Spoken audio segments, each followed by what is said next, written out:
Hi, I'm Elizabeth Herod with Purpose Parenting. I help parents have a more joyful, less stressful relationship with their child. Today, I'm going to talk about the difference between encouragement and praise.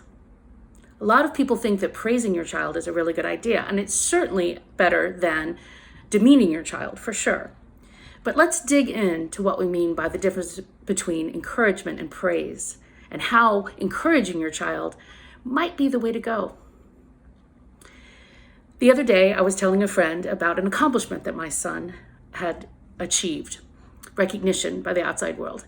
And my friend, understandably, said, "You must be so proud." Now, the easy answer is to say, yes, I'm so proud of my son. But if I dig a little deeper into that, what if instead I said, you know what? I'm so happy for him.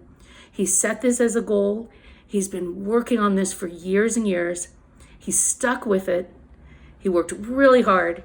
He pushed through some big challenges, and he got his paper published. And I'm so happy for him. What's the difference there? To me, the difference is if I say I'm so proud of him, that word proud means my ego is attached to his outcomes. And that's so easy for parents to have their egos attached to their children's outcomes. Honestly, it's work I have to do every day to keep my ego out of my child's accomplishments and outcomes.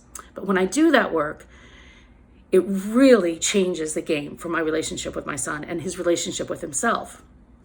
So when I talk to my son about his accomplishment, I say, you must be so proud of yourself. You worked so hard, and the research that you did is really going to pay off to make this world a better place. Are you proud of yourself?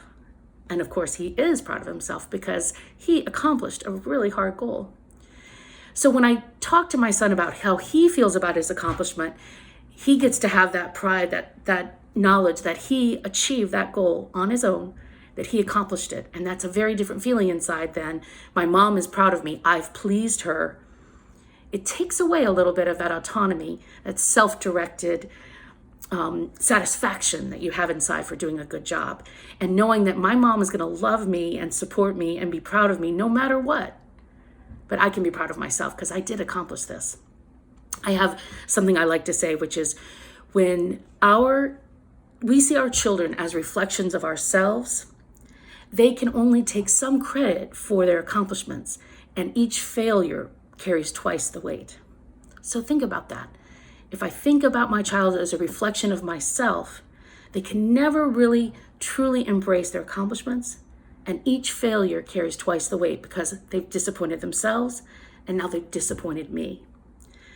If I see my child as a reflection of themselves rather than as a reflection of me, they please themselves sometimes, they disappoint themselves, and I'm there to support them 100% with my unconditional love, no matter how things turned out for them, because they learn as much from their mistakes as they do from their successes, like all of us.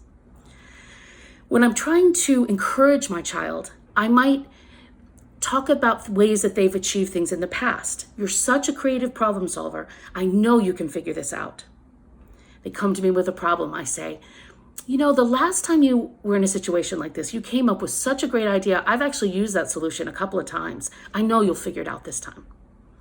I might say, it's really easy to give up, but things that are worth doing are worth sticking with. So how can I support you to just stick with this until you get to the finish line that you've set for yourself? I know you can do it.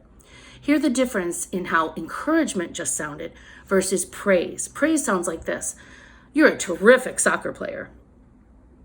You're such an amazing dancer. Wow, look at those good grades. Now, all of those things sound very positive, and they are. But think about it from your child's point of view. My dad just said I'm a great soccer player. What if our team doesn't win today? What if I miss a goal? What if I want to quit the team? How will my father feel about me then? When we praise our children, we're attaching their outcomes to how we feel about them. And that can be scary for kids. In fact, in nonviolent communication, praise is seen as a form of violence because we're assessing and evaluating rather than just unconditionally showing up with support no matter what a child's outcome is. When our children get the message that we value them, we love them because they're a good dancer, because they get good grades, because they play soccer well, If they don't do those things, then they feel less love. Love starts to feel conditional on outcomes and achievement. So back to encouragement versus praise. We want our children, as they emerge into adults especially, to desire to please themselves. I want to set a goal. I know I can achieve that goal. If I need my parents' support, they'll be there for me 100%.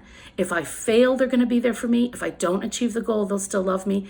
And if I achieve the goal, I know that I set that goal myself and I achieved it. And that form of self-directed pride and feeling of satisfaction in a job well done is something, a gift we want to give our children. So if you want to talk to me more about the difference between encouragement and praise in a very fun, unconditionally supportive way, give me a call. My phone number is on the bottom of the screen there, or visit my website, purposeparenting.net, and you can set up an initial no-cost visit with me, and we'll talk more about how to provide your child with encouragement versus praise. Thanks for tuning in. Have a great day.